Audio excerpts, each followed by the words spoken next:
இன்னைக்கு வந்து எக்ஸாம்பிள் 1.11 வந்து பார்க்க போகிறோம்ப்பா. லெட் ஏ அப்படின்னு சொல்லி ஒரு செட்டு கொடுத்துட்டாங்க, பின்னு சொல்லி ஒரு செட்டு கொடுத்துட்டாங்க. 2 செட்டு கொடுத்துட்டாங்க ஏ, பின்னு. லெட் எஃப் ஃபங்க்ஷன் வந்து A to B a function given by f of x is equal to 3x minus 1 அப்படின்னு கொடுத்துருக்காங்க. ஒரு ஃபங்க்ஷன் வந்து f of x equal to 3x minus 1 கொடுத்துருக்காங்க. ரெப்ரசன்ட் திஸ் ஃபங்க்ஷன் 4 இது கண்டுபிடிக்க சொல்லியிருக்காங்க. அதுக்கப்புறம் 2 செட்டு கொடுத்துட்டாங்க. ஃபங்க்ஷன் வந்து ஏ டு பியாக இருக்கும் அப்படின்ட்டு இருக்காங்க. அந்த எஃப் ஆஃப் எக்ஸ் வந்து 3x மைனஸ் 1ன்னு சொல்லிட்டு 4 இதை கண்டுபிடிக்க வச்சுருக்காங்க. ஃபஸ்ட்டு என்ன பண்ணலாம், எஃப் ஆஃப் எக்ஸை கண்டுபிடிக்கலாமா? இங்கே இருக்கக்கூடிய ஒவ்வொரு டேர்மையும் போட்டு எஃப் ஆஃப் எக்ஸை கண்டுபிடிக்கலாம். ஃபஸ்ட்டு ஏ என்ன கொடுத்துருக்காங்கன்னு எழுதிக்கலாம். 1 2 3 4. நெக்ஸ்ட்டு பி என்ன கொடுத்துருக்காங்க, 2 5 8 11 14 கொடுத்துருக்காங்க.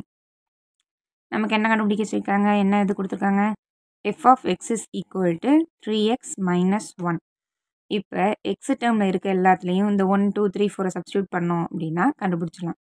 If x is equal to 1 இருந்துச்சு அப்படின்னா f of 1 is equal to 3 into 1 minus 1. இப்போ 3 இன்ட்டு 1 3, 3 மைனஸ் 1 என்ன கிடைக்கும், 2. அவ்வளோதான். If x is equal to 2 இருந்துச்சு அப்படின்னா எக்ஸ் இடத்துலலாம் 2 போடுவோம். அப்போ f of 2 equal to 3 into எக்ஸுக்கு பதிலாக 2 போகிறோம், மைனஸ் 1. 3 2s are 6, 6 minus 1 5. அவ்வளோதான். நெக்ஸ்ட் என்ன இருக்குது, 3 இருக்கா. If x is equal to 3 இருந்துச்சு அப்படின்னா f of 3 is equal to 3 into 3 minus 1. 3 3s are 9, 9 minus 1 என்ன கிடைக்கும், 8.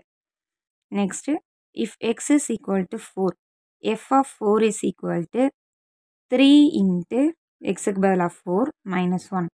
4 3s are என்ன தெரியும், 12. அப்போ 12 மைனஸ் 1 11. அவ்வளோதான்.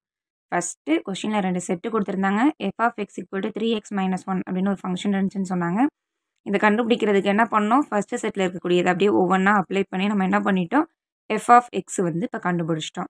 நெக்ஸ்ட் வந்து நம்ம ஃபஸ்ட்டு என்ன கண்டுபிடிக்க சொல்லியிருக்காங்க, ஆரோ டயக்ராம் வந்து கண்டுபிடிக்க சொல்லியிருக்காங்களா. இப்போ ஃபஸ்ட்டு ஒன் ஆரோ டயக்ராம் வந்து பார்த்தோம் அப்படின்னா ஃபஸ்ட்டு ஏ செட்டு, இங்கே பி செட், 2 செட்டு தானே கொடுத்துருக்காங்க, ஏ செட்டு பி செட்டு. ஏ செட்டில் என்னென்ன இருக்குது, 1 2 3 4 அதை அப்படியே எழுதிடலாம், 1 2 3 4. பி செட்டில் என்னென்ன கொடுத்துருக்காங்க, 2 5 8 11 14. ஓகேவா. இப்போ நம்ம பேர் பண்ணிடலாமா, நம்ம தான் ஃபங்க்ஷன் கண்டுபிடிச்சோம்ல அதை வச்சு பேர் பண்ணி ஃபங்க்ஷனாக இல்லையானும் பார்க்க முடியும். இங்கே என்ன இருக்குது, 1 இதுதானே எக்ஸ் எலமெண்ட்ஸு, இங்கே எக்ஸு, இது வந்து எஃப் ஆஃப் எக்ஸு இருக்கக்கூடிய கண்டுபிடிப்போம். ஓகேவா. அப்போ இங்கே பாருங்கள், 1க்கு வந்து என்ன கண்டுபிடிச்சோம், 2. இப்போ 1க்கு 2, 2க்கு என்ன கண்டுபிடிச்சோம், 5. நெக்ஸ்ட்டு 3க்கு என்ன ஃபங்க்ஷன் கண்டுபிடிச்சோம், 8. 4க்கு 11. அப்போ இது ஃபங்க்ஷன் தான், ஏன்னா இங்கே இருக்கக்கூடிய எல்லாத்துக்குமே ஒரு இமேஜ் இருக்குது. அப்போ இது ஃபங்க்ஷன். ஆரோ டயக்ராம் இப்போ போட்டாச்சு. நெக்ஸ்ட்டு செகண்ட் என்ன கண்டுபிடிக்க சொல்லியிருக்காங்க, டேபிள் ஃபார்மா. டேபிள் ஃபார்ம் ஒன்றும் கிடையாது. இப்போ ஒரு பாக்ஸ் போட்டுக்கிட்டோமா, டேபிள் ஃபார்மில் நம்ம இப்போ கண்டுபிடிச்சது தான் டேபிள் மெத்தடில் எழுத போகிறோம். இங்கே எக்ஸு, இங்கே எஃப் ஆஃப் எக்ஸு. ஓகேவா. மொத்தம் இங்கே எத்தனை டேர்ம் இருந்துச்சு, ஃபஸ்ட் ஒன்றில் எக்ஸ் டேர்மு 1 2 3 4 இருந்துச்சா. இப்போ 1 2 3 4 பாக்ஸ் போட்டோம். இங்கே ஃபஸ்ட்டு எக்ஸ் வந்து என்ன இருந்துச்சு, 1 இருக்கா, 1. 1க்கு நம்ம என்ன கண்டுபிடிச்சோம், எஃப் ஆஃப் 1 வந்து என்ன, 2. அவ்வளோதான். நெக்ஸ்ட்டு எக்ஸ் இடத்துல என்ன இருந்துச்சு, 2. எஃப் ஆஃப் 2, அப்போ எஃப் ஆஃப் 2 என்ன கண்டுபிடிச்சோம், 5. நெக்ஸ்ட்டு எக்ஸ் என்ன இருந்துச்சு, 3. அப்போ எஃப் ஆஃப் 3 என்ன கண்டுபிடிச்சோம், 8. நெக்ஸ்ட்டு எக்ஸ் என்ன இருக்குது, 4. அப்போ எஃப் ஆஃப் 4 வந்து என்ன கண்டுபிடிச்சோம், 11. அவ்வளோதான். டேபிள் ஃபார்மில் எழுத ரொம்ப சிம்பிள். நெக்ஸ்ட்டு என்ன கண்டுபிடிக்க சொல்லியிருக்காங்க, as a set of ordered pairs. Set of ordered pairs அப்படின்னா அதை பேர் பண்ணி எழுதணும் அந்த ஃபங்க்ஷனை.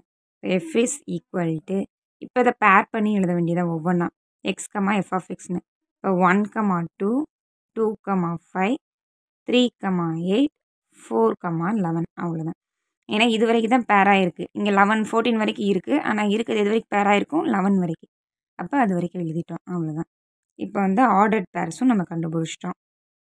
ஆர்டர்ட் பேர்ஸ்னால் கிடச்ச இந்த ஃபங்க்ஷன் நம்ம கண்டுபிடிச்சதை வச்சு பேர் பண்ணி எழுதக்கூடியது. நெக்ஸ்ட்டு ஃபோர்த் என்ன கண்டுபிடிக்க சொல்லியிருக்காங்க, கிராஃபிக்கல் ஃபார்ம். கிராஃபிக்கல் ஃபார்மும் ஒன்றும் கஷ்டம்லாம் கிடையாது. X x dash y y dash ஓகேவா 0 அப்படியே நம்பர் போட வேண்டியதான் 1 2 3 4 5 6 எக்ஸ் எது வரைக்கும் தான் போகுது எக்ஸ் வந்து 4 வரைக்கும் தான் வருது நம்ம ஒரு 7 வரைக்கும் போட்டிருக்கோம் அதே எஃப் ஆஃப் எக்ஸ் வந்து எது வரைக்கும் போகுது 11 வரைக்கும் போகுது இப்போ 11 வரைக்கும் இதில் நோட் பண்ணணும் 1 2 3 4 5 6 7 8 9 10 11 வரைக்கும் நோட் பண்ணிட்டோம் இப்போ நம்ம அப்படியே பேர் பண்ணதை இங்கே வந்து மார்க் பண்ணலாமா கிராஃபில் 1, 2 இது வந்து கிராஃபு ஓகேவா 1 அப்படிங்கிறது எக்ஸு இது வந்து எஃப் ஆஃப் எக்ஸ் சைடு ஓகேவா அப்போ 1 எங்கே வந்து பேர் ஆகிருக்கு 2ல் இப்போ 1, 2 நெக்ஸ்ட்டு 2, 5னா 2 வந்து எக்ஸில் 5 வந்து ஒய்யில் வந்து பார்க்கணும் அப்போ 2, 5 நெக்ஸ்ட்டு 3, 8 3 இந்த இருக்கா 8 எக்ஸில் எங்கே இருக்குது ஒய் இதில் இங்கே இருக்குது அப்போ 3, 8 நெக்ஸ்ட் என்ன இருக்குப்பா 4, 11 இங்கே 4 இருக்குது இங்கே 11 அப்போ 4, 11 அவ்வளோதான் கிராஃபிக்கல் மெத்தட் ரொம்ப சிம்பிள் தான் அந்த சம்ம 2 செட்டு கொடுத்து ஒரு ஃபங்க்ஷன் வந்து கொடுத்துருக்காங்க இதில் எக்ஸ்ப்ரெஷனில் நம்மளை வந்து 4 இது டிவிஷன் கண்டுபிடிக்க சொல்லியிருந்தாங்க கொடுத்த 2 செட்டில் ஃபஸ்ட்டு செட்டில் உள்ளதை எக்ஸ்டர்மாக எடுத்து எஃப் ஆஃப் எக்ஸ் வந்து கண்டுபிடிச்சிட்டோம் அதை கண்டுபிடிச்சதுக்கப்புறம் ஆரோ டயக்ராம் ஈஸியாக போட்டுடலாம் ஏனோட செட்டையும் பியோட செட்டையும் போட்டு இந்த ஃபங்க்ஷனை வச்சு பேர் பண்ணிட்டோம் அவ்வளோதான் நெக்ஸ்ட்டு செகண்ட் வந்து டேபிள் ஃபார்மில் கண்டுபிடிக்க சொல்லியிருக்காங்க எக்ஸு எஃப் ஆஃப் எக்ஸ்ன்னு போட்டு ஏ செட்டில் இருந்தது எக்ஸ்டர்ம் அதை எழுதிட்டு எஃப் ஆஃப் எக்ஸ் கண்டுபிடிச்சதை கீழே எழுதிட்டோம் அவ்வளோதான் ஆர்டர்ட் பேர்ஸ் அப்படிங்கிறது நம்ம கண்டுபிடிச்ச ஃபங்க்ஷனை பேர் பண்ணி எழுதக்கூடியது ஆர்டர்ட் பேர்ஸு நெக்ஸ்ட்டு கிராஃபிக்கல் ஃபார்மில் எழுத சொன்னாங்க கிராஃபிக்கல் ஃபார்ம் எழுதுறப்ப எந்த நம்பர்ஸ் வரைக்கும் போடலாம் அப்படிங்கிறது நம்மளோட ஃபங்க்ஷனை வச்சே கண்டுபிடிச்சிடலாம் இங்கே வந்து 4 வரைக்கும் இருக்குது எக்ஸு அப்போ 4 வரைக்கும் போட்டால் போதும் எஃப் ஆஃப் எக்ஸ் வந்து 11 வரைக்கும் இருக்குது இப்போ இங்கே 11 வரைக்கும் 12 வரைக்கும் போட்டால் போதும் அது வரைக்கும் போட்டுட்டு அப்படியே ஒவ்வொன்றா மார்க் பண்ணி இது பண்ணிட்டோம் அவ்வளோதான் ரொம்ப சிம்பிளான சம்முப்பா